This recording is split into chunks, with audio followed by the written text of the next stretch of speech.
Halo Google Ferry di sini, dan kali ini kita mau unboxing sebuah smartphone yang harusnya sih lagi agak panas, cuma memang karena belum resmi secara global, jadi kita bakalan ngelihat versi seperti biasa, versi China-nya. Nah, apa sih smartphone itu? Apakah itu Vivo? Bukan. Apakah itu Xiaomi? Bukan juga. Apakah itu Realme? Bukan. Tapi smartphone itu adalah this guy. Lambangnya udah familiar ya. Sebenarnya tadi bilang bukan Xiaomi, ya emang bukan sih. Technically ini bukan smartphone gamingnya Xiaomi. Dia bilang sendiri ya, Black Shark bilang dia bukan merek Xiaomi, tapi dia di bawah pegangan Xiaomi. Bukan anakan juga, nggak tahu deh, nggak jelas. Tapi ya, ini adalah Black Shark. Black Shark berapa? Black Shark 4. Wow, jadi ini yang paling baru saat ini, si Black Shark 4. Jadi Black Shark 4 sendiri ada dua versi, Black Shark 4 Pro sama Black Shark 4 biasa. Nah, ini adalah Black Shark 4 biasa. Dan ini mungkin bisa jadi adalah salah satu unboxing pertama di Indonesia untuk si Black Shark 4 ini. Yaudah, daripada kita penasaran, gue akan ubah setup mejanya sedikit dan langsung aja kita unboxing si Black Shark 4-nya. Let's check it out!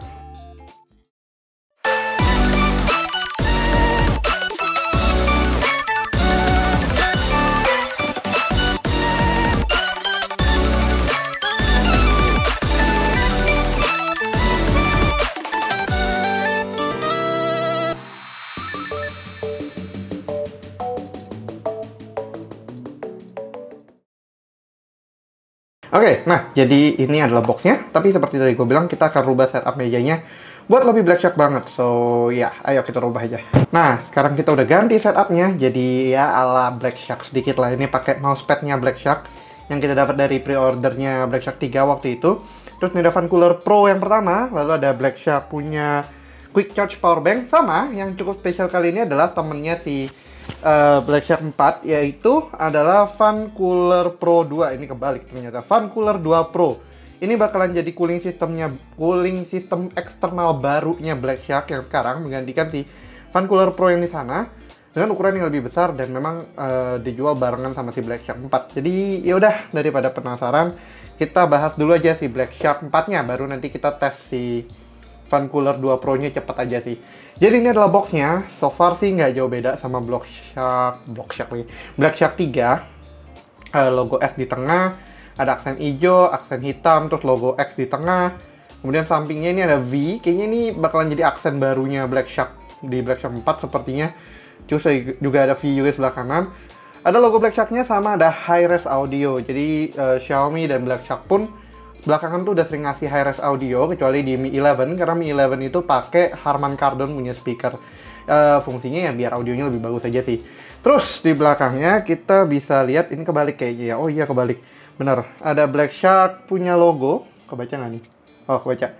Black Shark punya logo, terus tulisannya bahasa Mandarin semua sayangnya. PRS A0, tena.com.cn, bla bla bla bla bla. 6GB, 128GB, Black Shark 4 itu dalam bahasa Mandarin, sama udah sih gitu doang. Sini ada IMEI yang gue tutupin. Dan ya, simple gitu aja sih, nggak ada KSP-nya, nggak ada apa-apanya. Kayaknya memang udah targetnya, ya udah intinya ini smartphone gaming yang bagus lah gitu katanya Black Shark. Cuman ya udah, balik lagi ini adalah versi CN-nya, versi China-nya. Supposedly versi global akan keluar sebentar lagi. Karena kita sendiri juga udah dapat beberapa press release, Black Shark 4 is coming, tapi itu press release untuk di Eropa, belum tahu di Indonesia kayak gimana. Yaudah, kita unboxing aja dulu si Black Shark 4-nya, sebelum kita ngomongin dia lebih dalam. Ini udah kebuka, kita ambil aja dulu wrappingnya, karena tadi ternyata pisau gue udah agak tumpul, biar enak. Nah, ini jadi boxnya tadi. Enak ya, clean, black gitu, black Dove. Cuman ini memang ada sedikit penyok dari pengiriman, ya udahlah. Cuman boxnya doang. Yang penting sih mudah-mudahan dalamnya aman. Kita buka aja dulu. Gampang ya buka smartphone yang dari luar, entah kenapa lebih gampang daripada smartphone Indonesia. Anyway, ya ini cover topnya, belakangnya nggak ada apa-apa ya, polos. Terus di dalamnya ini kebalik lagi ya, astaga. Di bawahnya ada logo apa namanya, booklet Black Shark. Kok susah banget ambil? Itu dari mana sudah? Nih logonya Black Shark. Terus tulisannya Mandarin semua, karena ini bukan versi global. Gua pun nggak bisa baca. Sebentar, coba ini kayak woman something ni wo pu. Pasti Feli lebih jago bacanya sih daripada gua. Tapi ya ini tulisan Mandarin.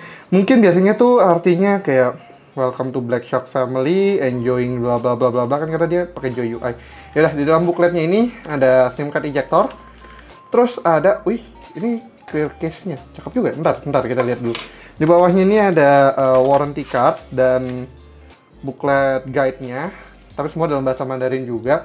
Oh ya, by the way ini gue juga udah bayar pajaknya di Becuk. Jadi pasti aman, nggak bakalan ada masalah sama email segala macam, pasti jalan. Nah, tadi casingnya clear case begini ya.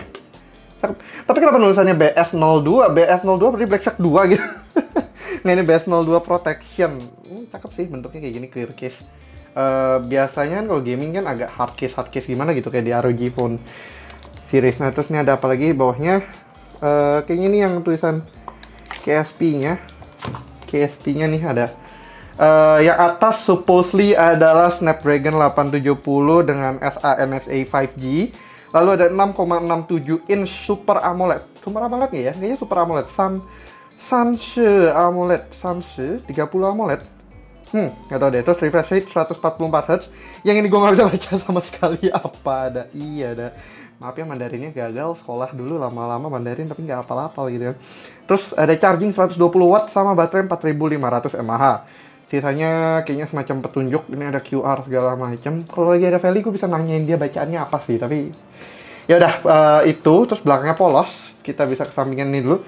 Lalu tentu saja kita ketemu sama smartphone-nya. Nah, ini sih Black Shark 4-nya dalam warna namanya Magic Black. Cakep ya? Nanti deh kita lihat lagi. Tapi licin banget, buset, hati-hati deh. Ini ngeri. Tiba-tiba meluncur. Terus ada stiker. Wih, lucu ya stiker. Biasanya Black Shark emang sering ngasih stiker kayak gini nih. Glossy, bukan glossy apa? Holographic gitu. Lucu sih. Kalau ini bukan buat kita review, udah gue pakai nih stiker.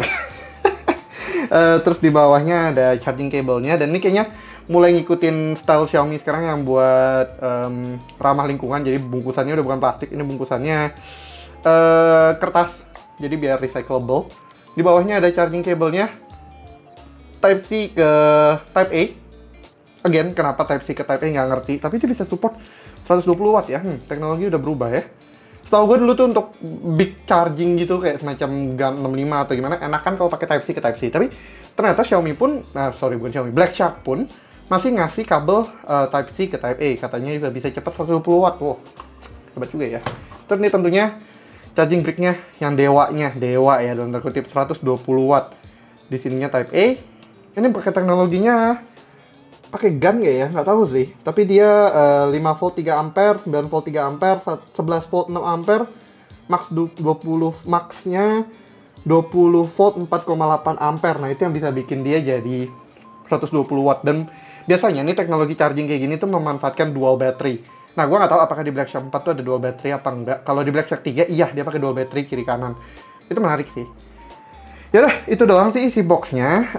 Dan seperti biasa gue akan tampilkan side by side semua barangnya. Habis itu kita akan tentunya kembali ke HP-nya. Nah, ini dia HP-nya tadi. Kita akan rapin dulu dan buka si Black Shark ini yang udah slippery banget. Nah, jadi ini adalah si Black Shark 4-nya. Wrapping-nya agak unik ya. Jadi ini buat dibukanya sih dari sini, cuman nggak usah dibuka sebenarnya, udah meluncur ke bawah. Nggak usah buka ininya, jadi ya udah kita kesampingkan aja plastiknya. Dan ini adalah Black Shark 4-nya. First impression gue, ini smartphone tebel banget. Asli, ini tebel banget. Udah lama smartphone gaming tuh kayak berusaha mengecilkan dirinya, tapi ini tebel banget. Dan tadi kalau nggak salah baterainya tuh dia bilang cuma 4500 mAh. Jadi apaan yang di packing di sini? Ini tebel banget, parah. Kayak last time itu kita megang Black Shark 3. Nggak setebel ini, lebih elegan feelsnya. Ini berasa kayak megang apa ya? Kayak megang power bank, tebel banget. Tebel banget, tapi ya ini bodinya namanya Black Magic Black, bukan Black Magic nggak beda ini ya. Ntar gua akan copot ini dulu. Oke, udah kita copot. Sekarang gua kembali bahas ke soal bodinya. Ini tebel banget, parah, tebel banget. Dan I see something nanti. Jadi ini warnanya adalah Magic Black. Dia punya aksen kayak X-nya muter-muter gitu. Muter-muter apa sih? Kayak overlapping satu sama lain. Cakep sih. Jadi warnanya agak bluish black gitu loh. Nggak exactly black. Terus di atasnya ini ada kameranya. 3 array kamera sama kayak Black Shark 3. Cuman waktu Black Shark 3 tuh menurut gue unik. Setupnya tuh segitiga. Victory gitu loh, Victory. Kenapa kayak Jepang? Terus 2 di atas, kemudian 1 di tengah beserta LED flashnya. Itu cakep sih, dan di bawahnya bisa charging pakai magnetik. Sayangnya itu semua hilang saat ini karena dia belakangnya pakai kaca semua nih. Iya, pakai kaca semua, dan antena lainnya jadi di tengah, nggak di pinggir lagi. Dan dulu kan antenanya masang di bodinya juga tuh, makanya si ROG lagi Black Shark 3 tuh punya garis silang X di tengahnya. Nah ini nggak ada, dia benar-benar manfaatin antena lainnya di bawah, di pinggir, ya di pinggir-pinggir. Dan ini actually pinggir ini tuh bikin gua agak takut. Kalau dia kayak kejadiannya Lenovo Legion Duel 2 yang kayak waktu itu dites sama Om Jerry Rick, itu nge-ban gara-gara antena lainnya, dan itu termasuk sama ROG Phone 5. Semoga Black Shark 4 ini nggak mengalami hal yang sama, karena kalau mengalami hal yang sama, berarti smartphone gaming tahun 2021 tuh bisa dibilang tanda kutip strukturnya gagal semua. Memang itu kasus ekstrim, tapi it's kinda scary, dan nggak berani gue nggak berani gue nge-ban gitu. Ini belum kita bahas lagi kan. Oke, balik lanjut ke bodinya. Jadi ini kaca kan? Kayaknya sih kaca sih. Nanti gue akan coba cari lagi kalau bukan kaca. Terus ini ada lensa kameranya 4.3. Satu itu kalau nggak salah 48 megapiksel, jadi downgrade dari 64 megapikselnya Black Shark 3. Terus ada ultra wide-nya yang supposedly juga cuma 12 megapiksel, sama makro harusnya. Nanti kita coba lihat di dalam deh, gue nggak pegang spek sheet-nya juga, jadi nggak. Nah, terus kita lanjutin aja ke desainnya. Desainnya ya ini agak lebih polos sih dibandingkan masa-masa awalnya Black Shark tuh yang mentereng banget dia sebagai gaming smartphone. Cuman secara body gila, ini tebel banget sih, parah. Tebelnya bener-bener tebel, tapi solid ya, dipegang masih enak dan gak terlalu gede ukurannya. Anyway, terus di samping sininya ini probably adalah volume rocker, ya, volume rockernya harusnya atas bawah. Entah kenapa ditaruh di tengah-tengah, tapi enak ergonomisnya ya sebenarnya. Oke, itu menarik. Terus di atasnya ada SIM card tray bersama dengan antena lain di kiri atas bawahnya yang bikin gua agak nervous. Terus di sampingnya ini ada beberapa tombol di sini. Yang pertama adalah ini untuk bisa ngaktifin trigger key yang kiri, lalu ini untuk ngaktifin trigger key yang kanan. Nah, jadi beda sama tahun lalu yang trigger key-nya ini cuman ada di ini physical trigger key ya, yang cuma ada di Black Shark 3 Pro. Ini sekarang ada di Black Shark 4 juga, yang versi basicnya yang di bawahnya. Cuman nanti tentunya dengan sedikit drawback yang akan gue bahas. Terus dia nge-lock lagi kalau udah ditutup, which this is actually pretty satisfying sih. Nah, terus di tengahnya juga ada power button-nya yang berfungsi juga sebagai fingerprint scanner. Jadi dia nggak pakai in display. Mungkin bakalan ada yang komen tuh kayak, kok udah pakai AMOLED masih di samping side button fingerprint. Believe it or not, gue lebih suka fingerprint yang di side button daripada in display. Itu lebih enak banget. Terus di bawahnya ada USB Type-C. Ini speaker grill ya kayaknya, gede banget speaker grillnya, atau mungkin exhaust kali ya. Oh enggak, speaker grill bener. Terus ada headphone jack 3,5 mm, gila masih disimpan sampai sekarang.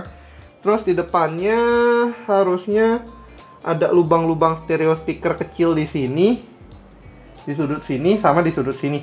Nah, di atasnya sama, cuma noise cancelling sama speaker grill mungkin yang buat output keluar yang sampingnya. Dan kalau dari posisinya ya bener sih, suara di sini tuh masih nggak ketutup tangan, masih enak. Dan tadi apalagi tambahin ininya, satisfying click banget. Terus sebelum kita lanjut, gue akan coba lihat si SIM card tray-nya dulu. Dia pakai SIM card tray yang berapa? Apakah 2-in-1 atau ini gue juga belum lihat. Jadi dia pakai yang sandwich gini modelnya nih. Sandwich, nggak bisa kelihatan lagi di sini kali ya. Masa fokusnya? Nah, sandwich depan belakang, dan dua-duanya udah support dual 5G juga. Jadi ya walaupun di Indonesia belum ada, di luar kan udah mulai banyak. So that's kind of sad.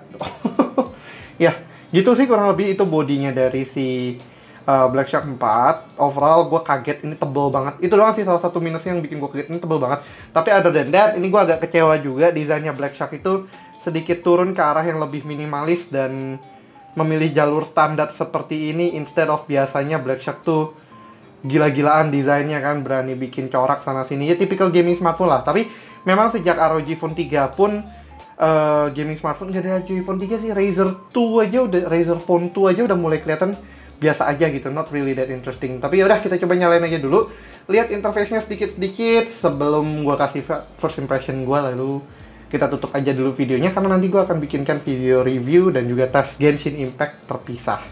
Kita booting aja dulu dan akan gue setup dan gue akan segera kembali. Misal tadi pakai case dari clear case-nya dan positioningnya sih kayak gini. Nggak mengguard apa-apa sih sebenarnya, tapi at least give a little extra protection. Sama termasuk di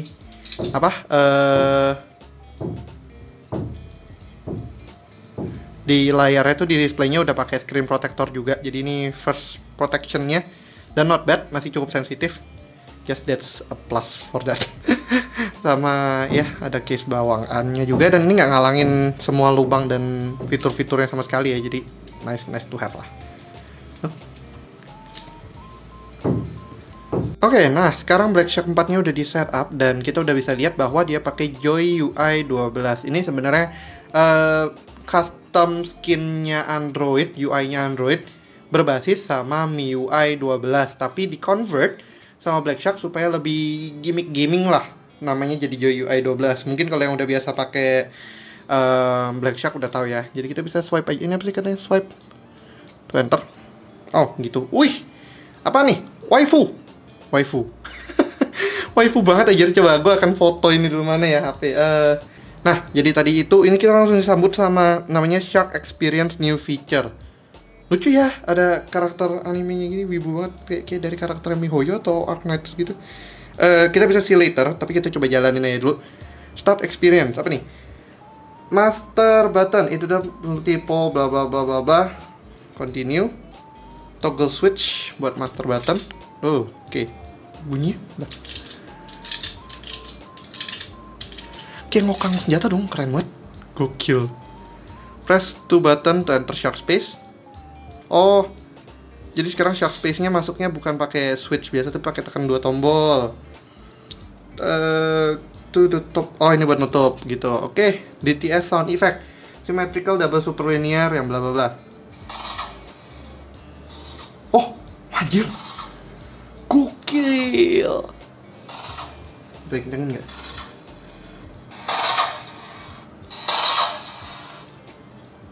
Ulang dong, ulang.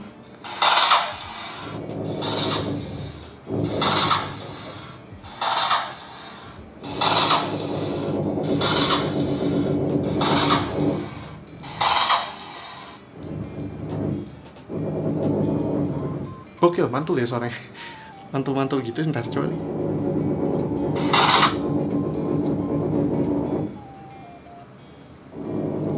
Oh bukan, damn it. Ada pekerjaan di atas tiba-tiba. Nah, jadi ini namanya DTS sound effect. Jadi bakalan bikin suaranya itu pop up depan, belakang, kiri, kanan, kayak 7.1 surround gitu lah. Pokoknya itu keren banget sih kalau misalnya ada game yang support. Terus kita lanjut, ada extremely speed touch experience. Jadi ini dia tuh punya high touch sampling rate kalau nggak salah sampai 720 Hz. Dan mohon maaf tuh ngetok lagi dong. Nah, jadi kurang lebih itu main feature yang ada dari Black Shark sekarang. Namanya ada Master Button, dual super linear speaker dari sini dan di belakang sini, sama extremely speedy touch experience. Jadi itu fitur-fitur yang cukup menarik lah buat smartphone gaming sih. Kita exit aja. Nah, jadi ini adalah display 6,67 inch Super AMOLED-nya Black Shark 4 yang udah mendukung refresh rate 144 Hz dan juga touch sampling rate 720 Hz. Keren banget sih. Jadi harusnya speedy touch-nya kita tuh berasa banget, setiap gerakan jari kita tuh ngikut banget. Gua nggak tahu apakah dia pakai adaptif atau enggak. Yang pasti ini bisa dark mode, DC dimming juga ada. Refresh rate-nya ada ultimate, ultra high, sama standar. Refresh rate yang ultimate tuh yang 144 Hz, tuh bisa dilihat di bawah situ. Terus yang ultra high berarti 90 Hz doang, dia nggak ada limit ke 120. Sama standar 60 Hz. Ya, side note, ini baterainya bakalan kemakan banget kalau misalnya kalian pakai yang high refresh rate mulu. Tapi ya itu bakalan enak banget sih kalau misalnya buat long termnya. Dan ini juga udah support always on display.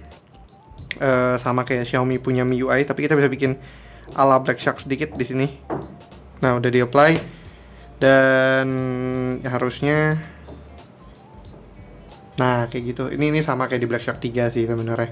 Nah, ngomongin di displaynya sendiri, sebenarnya bisa dibilang display dari Black Shark 4 ini mirip sama salah satu saudaranya, yaitu Poco F3 atau nggak Redmi K40 lah, ini kalau model yang gue pegang ini. Jadi dia punya display Super AMOLED 6,67 inci dan modelnya flat display. Sama di atasnya itu dia pakai kamera yang punch hole di tengah-tengah situ, mungkin baru bisa kelihatan kalau apa ya, kalau pakai yang terang sih. Di sini belum bisa kelihatan karena udah dijadiin dark mode dua-duanya. Jadi dia pakai kamera 16 megapiksel di atasnya, dua-duanya tuh kecil-kecil kayak gitu. Nah, itu salah satu minus yang gue rasakan dari Black Shark 4 kali ini. Kenapa? Karena jadinya kalau kita main nggak full screen banget karena ada dotnya kecil ini. Oke lah, ini kecil banget, mungkin ada beberapa yang nggak ngeh, tapi kadang jadi nggak berasa full experience-nya dari gaming smartphone yang biasanya tuh full display kayak si ROG Phone 3 ataupun mungkin waktu itu Black Shark 3, Black Shark 2 juga. Jadi ya itu ada sedikit drawback-nya lah. Dan ya, tapi displaynya udah 144Hz, touch sampling rate-nya juga mantap banget. Nanti kita akan lihat pasti di tes gaming performance ya. Tapi terakhir mungkin ada dua hal yang mau gue tes sebelum kita tutup di sini, yaitu buat speakernya. Gue akan coba buka YouTube kalau bisa diakses di sini. Nah, oke, ini misalnya kita di YouTube, kita cari, biasanya gue dengerin lagu Dova Syndrome. Ya, ini tuh bahasanya karena masih Mandarin, jadi itu enak banget keyboardnya for some reason. Padahal tadi udah pakai Black Shark punya keyboardnya IN. Nah, ini di IN. Jadi kita misalnya coba cari Dova Syndrome. Ini buat yang nggak tahu, Dova Syndrome itu biasanya yang jadi BGM-nya itu dipakai di VTuber punya lagu. Nah, jadi speakernya tuh mantep banget sih di bawah sini. Ini berasa banget kayak nembak banget atas bawahnya. Kalau kita main, harusnya nggak kalang ya. Bentar. Iya loh, nggak kalang harusnya. Menarik.